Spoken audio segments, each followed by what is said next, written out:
مثلا خلي اقرب لك المعنى. افرض واقعة غدير خم. واقعة غدير خم رواها من الصحابة 120 صحابي. نبه لي، من الصحابة نقلوها 120 من الصحابة. طيب من التابعين كمية كبيرة.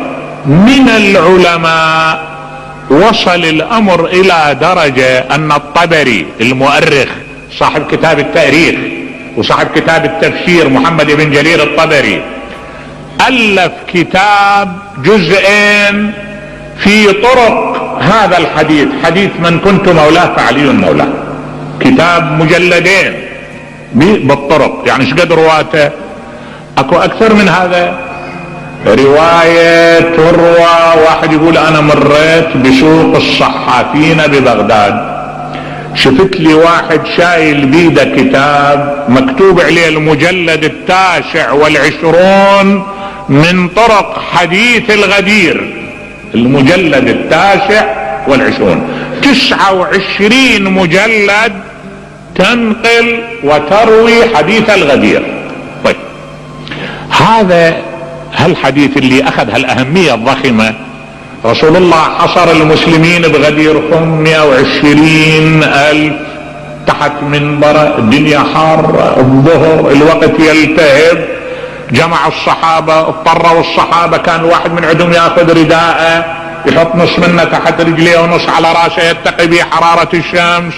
كل هذا سواه رسول الله صلى الله عليه وآله ووقف قال ألست أولى بالمؤمنين من أنفسهم؟ قالوا بلى. قال اللهم اشهد وأنت يا جبرائيل فاشهد، إلى آخر الموقف. ثم قال من كنت مولاه فهذا علي مولاه، الرواية المعروفة. زين، يجي واحد ينقل هاي الرواية، ينقلها ما يضمها، يبينها، لكن ليش يفسرها؟ يقول النبي راد يبين ان من كنت مولاه يعني ناصره، اللي انا كنت ناصر اليه علي بن ابي طالب ناصر اليه، اللي كنت انا محب اليه علي بن ابي طالب محب اليه. ارجوك هالموقف البارد هذا، ها يعني هالاعصاب البارده، انت تضحك على عقول الناس. النبي جامع له 120,000 وحاطهم بهالحر وبهالصوره وانقلت هذه الروايه كانه ثخنه عليه. شلون ينقل الروايه؟